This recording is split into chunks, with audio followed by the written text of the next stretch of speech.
তারাবির নামাজের নিয়ত কিভাবে করব? তারাবির নামাজের নিয়ত কিভাবে করবেন? কারণ মুখস্থ আছে তারাবির নিয়ত? নামাইতুয়ান বলেন, কার মুখস্থ আছে? একজন বলেন। তারাবির নিয়ত কে বলতে পারবে? বলেন বলেন ভাই।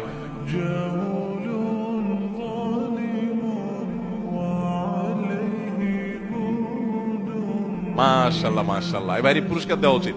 বসেন, আপনি অনেক কষ্ট করে মুখস্থ করছেন। তুমি বগুড়া সদরের লোক ভাই? কালো কালো। আচ্ছা ভাই, তারাবির নামাজ বা যে কোনো নামাজের নিয়ত জরুরি। নিয়ত ছাড়া কোনো আমল হবে না। কিন্তু নিয়তটা হলো মনের ইচ্ছার নাম। নিয়তটা কিসের নাম? আমি ভাইকে দিয়ে নিয়তটা কেন শুনছি সেটা আপনারা জানেন? জানেন না আপনারা?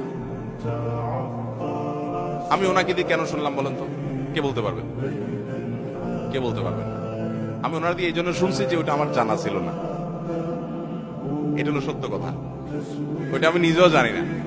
নামাইতুয়ান দিয়ে শুরু এটা জানি, কিন্তু বাকি শেষেরটা আমি জানি না। এই জন্য আমি চাইছি একটু শুনতে আর কি। আমি জানি না এই জন্য যে কোরআন হাদিসে কোথাও পাই নাই। এখন ভাইরা কেউ পাইলে তো ভিন্ন কথা, আমি কোথাও পাই নাই। এই নিয়ত মুখে এরকম গদবাদা উচ্চারণ করা, হ্যাঁ এটা পাইছি আমরা ছোটবেলা বগদাদি কায়দায়। বগদাদি কায়দা এটার জন্য কত মাইদ্যরে হয়তো খাইছি, পাইয়া তখনই ভুলে গেছি।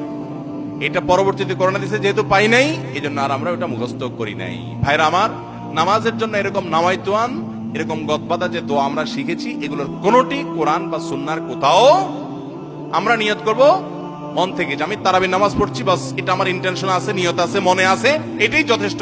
মুখে উচ্চারণ করা জরুরি না, এবং মুখে উচ্চারণ করা এটা সুন্নাহও না। নবী সাল্লাল্লাহু আলাইহি ওয়াসাল্লাম শেখানো না এটা আমাকে। ইবাদত করতে হবে তার পদ্ধতিতে। কোনো হাদিসে যদি উৎসাহ দেওয়া না থাকে, আমি কেন এটা করতে যাব, কসরত করতে যাব? তবে হ্যাঁ, নিয়তটা হলো অন্তরের ইচ্ছার নাম, সেটাই যথেষ্ট। আলাদা মুখে নামাইতুয়ান পড়ার দরকার নেই।